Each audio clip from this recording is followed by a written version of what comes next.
지금부터 보고를 시작하지. 여러분 안녕하십니까? 글로벌 비즈니스 파트너 코트라 뉴스. 오늘은 저 신하영이 직접 소식 전해드리겠습니다. 자, 오늘의 주요 뉴스. 미국의 새로운 정부가 출범했죠. 미국의 46대 대통령으로 취임한 조세프 로비넷 바이든 주니어. 조 바이든 대통령의 새로운 정부는 일명 바이든 정부라 불립니다. 4월 29일은 미국의 신정부가 출범한 지 100일입니다. 취임 후 100일 공약 이행 현황과 주요국 동향 뉴스를 시청자 여러분들이 이해하기 쉽게 전해드리겠습니다. 미국의 외교, 이제 어떻게 달라지는 걸까요? 바이든 대통령이 연설로 직접 언급한 말이죠. America is back. 무려 2번이나 강조했습니다. 여러분은 저 말을 어떻게 이해하셨나요? 이 말은 곧 바이든 대통령이 미국의 동맹국과 주요 파트너들과의 동맹을 강화하겠다는 뜻으로 해석됩니다. 바이든 대통령은 지난 2월 19일에 있었던 미넨 안보회의와 3월 25일에 있었던 EU 정상회의에 참석했죠. 이 자리에서 바이든 대통령은 미국과 EU의 범대서양, 외교, 안보, 경제협력의 재건을 강조했습니다. 쿼드 4개국인 미국, 일본, 인도, 호주와 국무장관의 아시아, EU 순방을 통해 전략적인 대중견제와 북한 비핵화를 위한 협력의 토대를 구축했죠. 자, 그렇다면 미국의 무역은 어떨까요? 미국은 경제위기 극복의 수단으로 적극적인 무역 정책을 활용할 것이라고 공언했는데요. 미국 내 노동자 권익 증진과 소득주도 성장의 중요성을 강조하며 전 무역협정 내 노동조항을 재검토해서 이행 점검 강화와 시정을 촉구 중입니다. 그리고 기후변화에 대응하기 위해 탄소 국경 조정 제도 도입을 검토 중이라고 하네요. 바이든 정부 출범 이후 나온 산업정책 중 하나입니다. 미국이 코로나19로 인해 무너진 국가의 더 나은 재건을 위해 Build Back Better 정책을 내세웠죠. 이는 경제 산업 정책의 기조를 국가가 주도해서 육성하는 국가 주도형 육성으로 전환한다는 뜻입니다. 연방정부에서 주관하는 제조업의 육선 전략을 총괄하는 컨트롤 타워를 신설하고요. 미국 내의 반도체, 보건의료, 친환경 산업 등 첨단 제조업 육성을 목표로 연방정부의 구매력과 연구개발에 예산을 동원한다는 방침입니다. 미국의 바이든 대통령이 한 연설에서 이 단어를 무려 43번이나 외쳤다고 합니다. 그 단어가 뭔지 아시나요? 바로 jobs, 일자리입니다. 미국 일자리 계획에서 인프라 구축을 위해 8년간 1.2조 달러의 투자를 제안했다고 합니다. 도로, 교각, 대중교통, 전기차 인프라 등 교통 부문에 6,210억 달러, 주거 환경과 전력, 상하수도 등 개선에 5,520억 달러 등 막대한 예산 투입이 계획됐다고 하네요. 글로벌 위기의식을 불러일으키고 있는 기후위기. 이에 바이든 정부는 2050년까지 탄소 중립을 선언했고요. 백악관 내에 국내 기후 정책실을 마련, 기후변화 특사와 기후변화 차르 등 기후 관련 특별 조직과 보직을 신설했습니다. 행정명령을 통해 기후공약 실현에 더욱 가속도를 붙이고 있다고 하네요.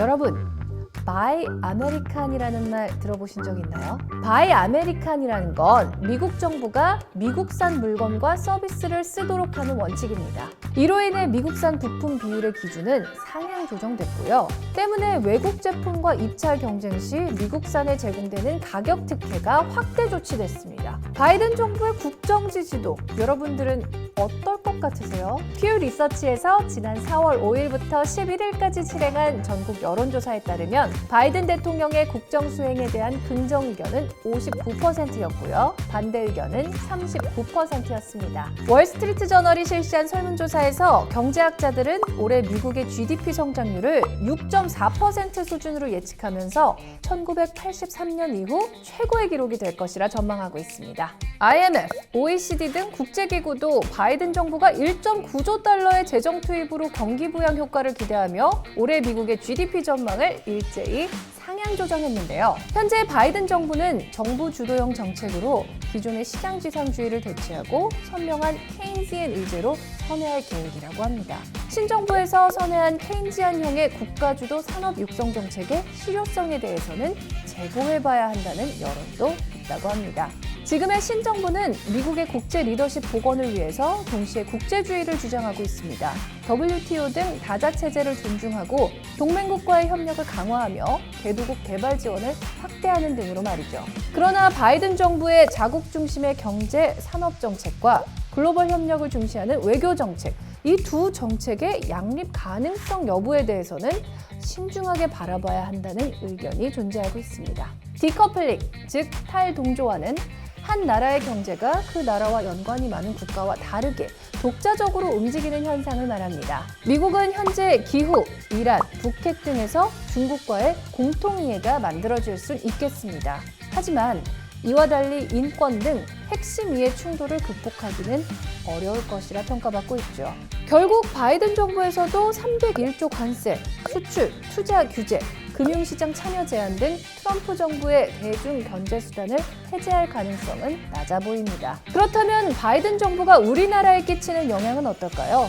우리나라의 기회가 되면서도 유의해야 할 점도 있겠죠? 먼저 우리나라가 갖게 될 미국 진출 기회를 살펴보겠습니다. 한국의 대미 수출에서 전체 수출의 18% 이상 높은 편으로 잠재 수출 기회가 충분한 이 분야는 어디일까요? 바로 철강, 에너지, 건설기자재, 운송장비 등 인프라 관련 산업입니다. 또한 전략적 제휴를 맺는 것도 새로운 기회가 될 수 있는데요. 주 지방정부와 네트워크를 가진 현지 중소업체도 있고요. 또는 관급 계약에서 혜택을 받는 소수인종, 여성, 제대군인이 운영하는 일명 HA 기업 등이 있습니다. 그렇다면 한국과 미국 간의 국제 R&D 협력 기획의 기회도 만들어보면 좋겠죠? 연방정부의 R&D 투자는 2018년 기준 연간 1,270억 달러입니다. 민간 기업을 포함한 미국 전체 R&D의 약 22% 비중을 차지하는데요. 바이든 정부의 계획이 실현될 경우 국립과학재단 등 연구 중심 연방기관을 통해 8년간 1,800억 달러, 즉 연간 225억 달러의 예상 증액이 기대되고요. 이 계기를 통해 한미 간의 R&D 협력 기회가 있을 것 같습니다. 다만 아까 제가 말씀드렸던 것처럼 기회가 있는 만큼 잊지 말아야 할 유의사항도 있겠죠. 바로 바이 아메리칸 강화 정책입니다. 다행히도 미국은 WTO 정부조달협정과 자유무역협정을 통해 우리나라를 포함한 다수의 국가를 바이 아메리칸 규제에서 면제 중이죠. 그러나 바이 아메리칸과는 달리 바이 아메리칸은 미국산 구매 의무 부과를 가능하게 할 수 있기 때문에 이 점 꼭 유의하셔야겠습니다. 그리고 최근 더욱 뜨거워진 글로벌 관심사죠. 환경 문제로 인해 바이든 정부가 탄소세 및 탄소 국경세 도입 논의를 본격화하고 있습니다. 우리 역시 탄탄한 대응책 마련으로 단단히 대비해야겠습니다. 마지막으로 주요국 동향은 어떨까요? 주요 국가들은 미국의 기후변화 대응 움직임에 동참하는 추세를 보이고 있으면서 또한 서로 다른 양상으로도 반응하고 있습니다. 일본은 호주, 인도와의 3자 공급망 이니셔티브 SCRI 출범을 통해 중국 의존도를 축소해 나갈 계획이고요.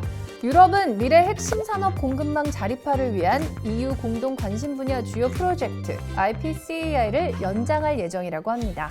특히 배터리와 반도체 역내 조달을 활성화한다고 하네요. 중국은 바이든 취임 직전 히토류 관리조례 초안을 발표했습니다. 또한 플랫폼 경제 반독점 가이드라인 시행을 통해 대형 테크 기업의 독점 규제를 엄격히 단속해 나가고 있답니다. 지금까지 미국의 신정부 출범 후 100일 공약 이행의 현황과 주요국들의 동향 함께 알아봤는데요. 오늘 저와 함께 한 시간 만족하셨나요?